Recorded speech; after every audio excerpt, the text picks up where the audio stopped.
আসসালামু আলাইকুম রহমতুল্লাহি বরকাতু। দেওয়ান বিলা সাত কৃষি বাগান থেকে আরেকটা নতুন ভিডিও করার জন্য হাজির হয়ে গেলাম। আজকে দেখাবো আমার সাত কৃষি বাগানের বরবটি ফলন কেমন, আপনাদেরকে সেটা দেখাই। আর ওইটা দেখানোর জন্য আজকে আমার এই ভিডিও, আমার সঙ্গেই থাকবেন। চলুন আপনাদেরকে দেখাই বরবটি। হ্যালো ভিউয়ার্স, আপনারা দেখতে পাচ্ছেন আমার সাত কৃষি বাগানের একটা ফলের ক্যারটে লাগানো বরবটি বা লোব্বা, এক এক জায়গায় এক একভাবে বলে। তো এ হচ্ছে আমার বরবটি গাছ। মাশাআল্লাহ, আলহামদুলিল্লাহ, আমার অনেক ফলন হয়েছে, বরবটি হয়েছে। এই প্রথম আমার সাত কৃষি বাগানে আমি এইভাবে বরবটি লাগিয়েছি। কি সুন্দর, অনেক হয়েছে, খাওয়ার উপযুক্ত হয়ে গিয়েছে।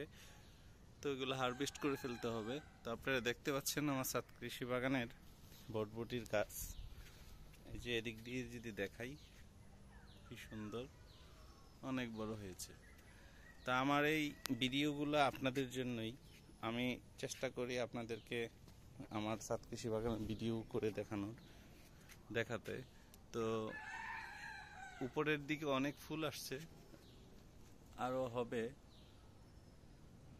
তা আমার আজকে আমি এই বরবটির অবস্থাগুলো দেখে আমার খুব ভালো লেগেছে, কারণ আমি এইভাবে আমার সাত কৃষি বাগানে বরবটি গাছ দেখি নাই। এত সুন্দর ফলন হয়েছে, কিন্তু একটা সমস্যা হচ্ছে পিঁপড়া আক্রমণ করেছে গাছটাতে, অনেক পিঁপড়া হয়েছে। পিঁপড়ার জন্য আসলে যে কোনো কিছুতেই সুন্দরভাবে রাখা যায় না। আমার এই বরবটি গাছেও পিঁপড়ার আক্রমণ আছে, তো এটার জন্য মেডিসিন দিতে হবে। এই হচ্ছে আমার বরবটি গাছ, আপনারা দেখতে পাচ্ছেন কি সুন্দর।